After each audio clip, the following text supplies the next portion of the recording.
एक छोटे से कस्बे में समीर नाम का एक लड़का रहता था। बचपन में ही पिता की मृत्यु हो जाने के कारण परिवार की आर्थिक स्थिति बद्धी दयनीय थी।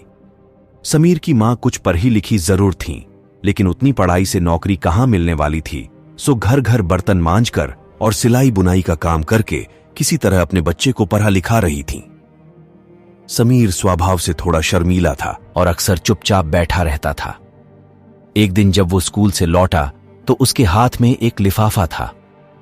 उसने मां को लिफाफा पकड़ाते हुए कहा, मां, मास्टर साहब ने तुम्हारे लिए ये चिट्ठी भेजी है, जरा देखो तो इसमें क्या लिखा है। मां ने मन ही मन चिट्ठी पढ़ी और मुस्कुराकर बोली, बेटा, इसमें लिखा है कि आपका बेटा काफी होशियार है। इस स्कूल के बाकी बच्चों तुलना में इसका दिमाग बहुत तेज है और हमारे पास इसे पढ़ाने लायक शिक्षक नहीं है, इसीलिए कल से आप इसे किसी और स्कूल में भेजें। यह बात सुनकर समीर को स्कूल न जा सकने का दुख तो हुआ, पर साथ ही उसका मन आत्मविश्वास से भर गया कि वो कुछ खास है और उसकी बुद्धि तीव्र है। मां ने उसका दाखिला एक अन्य स्कूल में करा दिया। समय बीतने लगा। समीर ने खूब मेहनत से पढ़ाई की। आगे चलकर उसने सिविल सर्विसेज परीक्षा भी पास की और IAS ऑफिसर बन गया।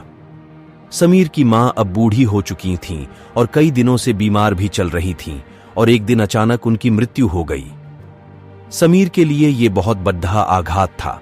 वह बिलख बिलख कर रो पड़ा। उसे समझ नहीं आ रहा था कि अब अपनी मां के बिना वो कैसे जिएगा। रोते रोते ही उसने मां की पुरानी अलमारी खोली और हाथ में उनकी माला, चश्मा और अन्य वस्तुएं लेकर चूमने लगा।